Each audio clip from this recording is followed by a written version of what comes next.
आपको ज़ीशान का सलाम। अस्सलाम वालेकुम। उम्मीद है आप सब खैरियत से होंगे। आज जिस मौजू पे हम बात करेंगे बहुत ही इंटरेस्टिंग मौजू है, वो है कि 5 लव लैंग्वेजेस के प्यार की 5 ज़ुबानें। ये किताब जो है ये लिखी है गैरी चॉपमैन ने, और ये स्पेसिफ़िकली मैं बात कर रहा हूँ लाइफ पार्टनर, हस्बैंड और वाइफ़ के रिलेशनशिप के ऊपर। कि हस्बैंड और वाइफ़ के रिलेशनशिप में जो है वो अक्सर औक़ात वो एक दूसरे के लिए बहुत कुछ कर रहे होते हैं, लेकिन प्रॉब्लम वहाँ पे आता है जब वो एक दूसरे को अंडरस्टैंड नहीं कर पाते, एक दूसरे के इंटरेस्ट को, एक दूसरे की प्रायोरिटीज़ को अंडरस्टैंड नहीं कर पाते।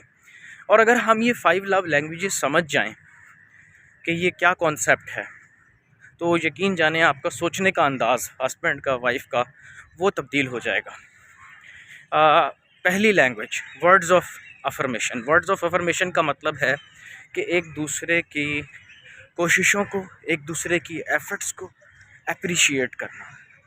अगर हस्बैंड जो है वो जॉब कर रहा है, बिज़नेस कर रहा है और सारा दिन वो थका हारा घर आता है, तो उसी तरह से अगर आप वाइफ़ की बात करें तो वो भी सारा दिन घर के काम करती है, वो भी बच्चों को संभालती है, वो घर की सफाइयाँ, खाना पकाना, वो एक डिफरेंट जॉब है जो कुदरत ने जो है वो औरत को नवाजी है। तो अगर हस्बैंड और वाइफ़ एक दूसरे की तारीफ़ नहीं करेंगे, उनके अच्छे कामों की, और हर वक्त एक दूसरे को टॉन्ट करते रहेंगे, तो गड़बड़ होगी। इसी तरह से दूसरी लव लैंग्वेज की अगर हम बात करें, वो है क्वालिटी टाइम देना। तीसरी लव लैंग्वेज की अगर हम बात करें, वो है गिफ्ट्स और तोहफ़े तोहफ़ देना। और चौथी लव लैंग्वेज की अगर हम बात करें हस्बैंड वाइफ़ के दरमियान, वो है एक्ट ऑफ सर्विस, कि एक दूसरे के काम आना, एक दूसरे की मदद करना, चाहे वो फ़िज़िकल कामों में है, चाहे वो किसी तरह से भी है, तो एक दूसरे की मदद करना। और पाँचवीं है फ़िज़िकल टच। अब प्रॉब्लम कहाँ पे आता है, अंडरस्टैंडिंग का इशू कहाँ पे है, कि हो सकता है कि अगर कोई लड़की है, वाइफ़ है, तो उसका इंटरेस्ट जो है वो क्वालिटी टाइम पे हो, जबकि हस्बैंड जो है वो उसको जो है वो बहुत ज़्यादा तारीफ़ कर रहा है, अप्रेज़ कर रहा है, लेकिन उसको वक़्त नहीं दे पा रहा है। वक़्त का मतलब, देने का मतलब कि टोटल जो आप कह लें नॉन डिस्टर्ब टाइम, कि कोई उसमें आपको डिस्टर्ब ना करे। तो इसी तरह से हस्बैंड चूँकि सारा दिन ऑफ़िस में होता है, लोगों के साथ डीलिंग करना, जॉब, बिज़नेस, प्रोफ़ेशन में होता है, तो जब वो इन सारी एफ़र्ट से गुज़र के घर आता है, तो उसको वर्ड्स ऑफ अफ़र्मेशन की ज़रूरत होती है।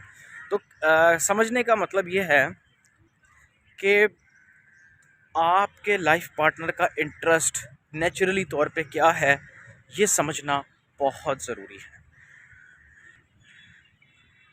जब वो थका हारा घर आता है, तो हो सकता है उसकी प्रायोरिटी जो है वो क्वालिटी टाइम की बजाय वर्ड्स ऑफ अफ़र्मेशन हो, कि वाइफ़ उसकी तारीफ़ करे, कि उसके जो जो वो एफ़र्ट कर रहा है बच्चों के लिए, जो वो एफ़र्ट कर रहा है अपनी फ़ैमिली के लिए।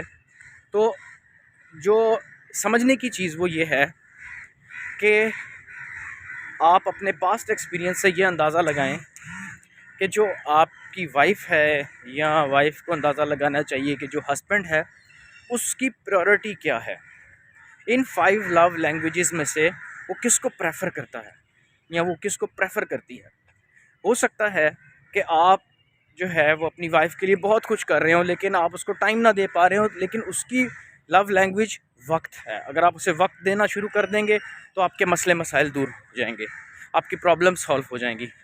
लेकिन अगर आप उसको वक्त नहीं देंगे और बाकी लव लैंग्वेजेस जो है वो इम्प्लीमेंट करेंगे, तो उसका कोई बेनिफिट नहीं होगा।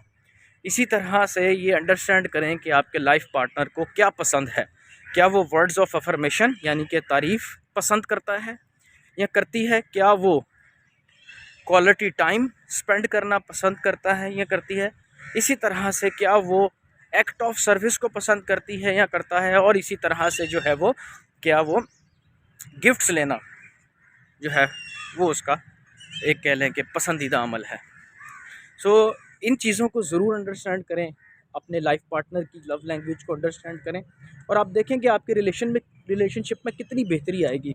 और गैरी चॉपमैन की जो बुक है 5 लव लैंग्वेजेस, उसको ज़रूर पढ़िएगा। उससे जो है आपका सोचने का अंदाज़ जो है वो बिल्कुल बदल जाएगा। अल्लाह आपका हामी और नासिर है। जज़ाकल्लाह।